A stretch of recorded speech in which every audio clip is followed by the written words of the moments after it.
ಸಖತ್ ಖಾರ ಬಣ್ಣ ಮತ್ತು ರುಚಿ ಆಚಿ ಚಿಲ್ಲಿ ಪೌಡರ್.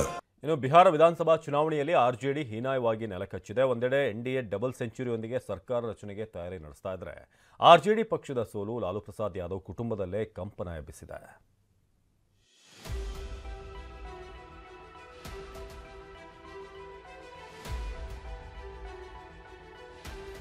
ಲಾಲು ಪ್ರಸಾದ್ ಯಾದವ್ ಬಿಹಾರದ ಮಾಜಿ ಸಿಎಂ, ಕೇಂದ್ರದಲ್ಲೂ ಸಚಿವರಾಗಿದ್ದವರು. ಅದೆಷ್ಟೋ ಚುನಾವಣೆಗಳನ್ನು ನೋಡಿರುವ ರಾಜ್ಯ ಆಳಿದ್ದ ಅನುಭವಿ ರಾಜಕಾರಣಿ ಲಾಲು ಕುಟುಂಬದಲ್ಲಿ ಈ ಬಾರಿಯ ಚುನಾವಣೆ ಜ್ವಾಲಾಮುಖಿಯನ್ನೇ ಸ್ಫೋಟಗೊಳ್ಳುವಂತೆ ಮಾಡಿದೆ. ವರ್ಷದ ಹಿಂದೆ ಹಿರಿಯ ಮಗ ತೇಜ್ ಪ್ರತಾಪ್ ಯಾದವ್ ಕೊರಳಪಟ್ಟಿ ಹಿಡಿದು ಹೊರಹಾಕಿದ ಘಟನೆ ದೊಡ್ಡ ವಿವಾದ ಸೃಷ್ಟಿಸಿತ್ತು.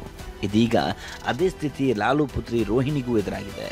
ಪಕ್ಷದ ಸೋಲಿಗೆ ಆತ್ಮಾವಲೋಕನ ಮಾಡೋದು ಬಿಟ್ಟು ರಕ್ತ ಸಂಬಂಧಿಗಳಿಗೆ ಎಳ್ಳು ನೀರು ಬಿಡುವ ಮಟ್ಟಕ್ಕೆ ಬಂದಿದೆ. ಆರ್ಜೆಡಿ ಹೀನಾಯ ಸೋಲಿನ ಬಗ್ಗೆ ಶನಿವಾರ ಲಾಲು ಕುಟುಂಬದಲ್ಲಿ ವಾಗ್ವಾದ ನಡೆದಿತ್ತು. ಈ ವೇಳೆ ಸಹೋದರ ತೇಜಸ್ವಿ ಯಾದವ್ ವಿರುದ್ಧ ಸಿಡಿದ ಅಕ್ಕ ರೋಹಿಣಿ, ನೀನು ಸಿಎಂ ಅಭ್ಯರ್ಥಿ, ಆದರೆ ಸಂಜಯ್ ಯಾದವ್ ಹಾಗೂ ರಮೀಜ್ ಕೈಗೊಂಬೆ ಆಗಿದ್ದೀಯಾ, ಪಕ್ಷದ ಸೋಲಿನ ಹೊಣೆಯನ್ನ ನೀವೇ ಹೊರಬೇಕು ಅಂತ ಆಕ್ರೋಶ ಹೊರಹಾಕಿದ್ದಾರೆ. ಈ ವೇಳೆ ಮಾತಿಗೆ ಮಾತು ಬೆಳೆದು ಅಕ್ಕನ ಮೇಲೆ ಕೆರಳಿದ ತಮ್ಮ ತೇಜಸ್ವಿ ಕೈ ಮಿಲಾಯಿಸಿದ್ದಾರೆ. ನಮ್ಮ ಸೋಲಿಗೆ ನೀನೇ ಕಾರಣ, ನಿನ್ನಿಂದ ನಾವು ಶಾಪಗ್ರಸ್ತರಾಗಿದ್ದೇವೆ ಅಂತ ಬೈದಿದ್ದಾರೆ. ಕೋಪದಿಂದ ರೋಹಿಣಿ ಮೇಲೆ ಚಪ್ಪಲಿ ಎಸೆದು ನಿಂದಿಸಿದ್ದಲ್ಲದೆ ಮನೆಯಿಂದ ಹೊರಹಾಕಿದ್ದಾರೆ. ಈ ವಿಷಯವನ್ನ ರೋಹಿಣಿ ಬಹಿರಂಗವಾಗಿ ಹೇಳಿಕೊಂಡಿದ್ದಾರೆ. मेरा कोई परिवार नहीं है. अब ये जाकर के आप संजय, रमीज, तेजस्वी यादव से पूछिए. मेरा कोई परिवार नहीं है. वही लोग निकाला है हमको परिवार से, क्योंकि रिस्पॉन्सिबिलिटी लेना नहीं है उनको.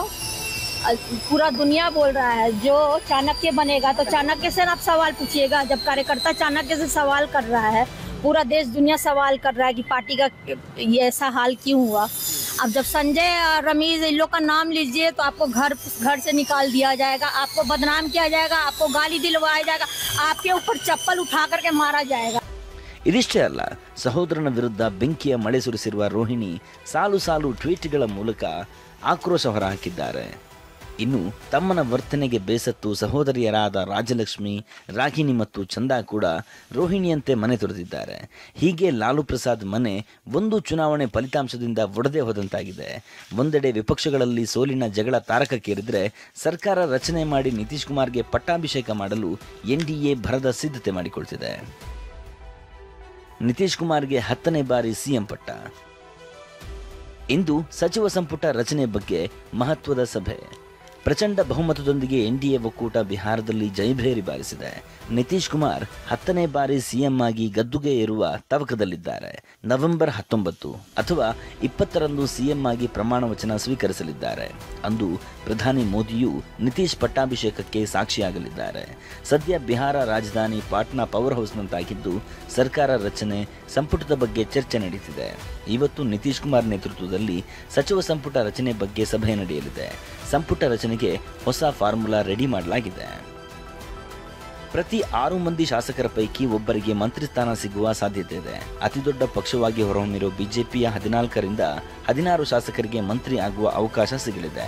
ಜೆಡಿಯು ಪಕ್ಷದ 13 ಅಥವಾ 14 ಶಾಸಕರು ಸಚಿವರಾಗಲಿದ್ದಾರೆ. ಚಿರಾಗ್ ನೇತೃತ್ವದ ಎಲ್ಜೆಪಿ ಪಕ್ಷಕ್ಕೆ 3 ಮಂತ್ರಿ ಸ್ಥಾನಗಳು ಸಿಗಬಹುದು ಅಂತ ಹೇಳಲಾಗ್ತಿದೆ. ಈ ಎಲ್ಲ ಬೆಳವಣಿಗೆಗಳ ಮಧ್ಯೆ ಬಿಜೆಪಿ ಮತ್ತು ಕೇಂದ್ರ ಸರ್ಕಾರದ ವಿರುದ್ಧ ಜನಸುರಾಜ್ ಪಕ್ಷ ಗಂಭೀರ ಆರೋಪ ಮಾಡಿದೆ. ಬಿಹಾರ ಚುನಾವಣೆಗಾಗಿ ವಿಶ್ವ ಬ್ಯಾಂಕ್ ನಿಧಿಯ 14,000 ಕೋಟಿ ಜೊತೆಗೆ ನಿತೀಶ್ ಕುಮಾರ್ ಮತ ಖರೀದಿಸಲು 40,000 ಕೋಟಿ ಖರ್ಚು ಮಾಡಿದ್ದಾರೆ ಅಂತ ಆರೋಪಿಸಿದ್ದಾರೆ. ಮಹೇಶ್ ಈರಣ್ಣ, TV9 ಬೆಂಗಳೂರು.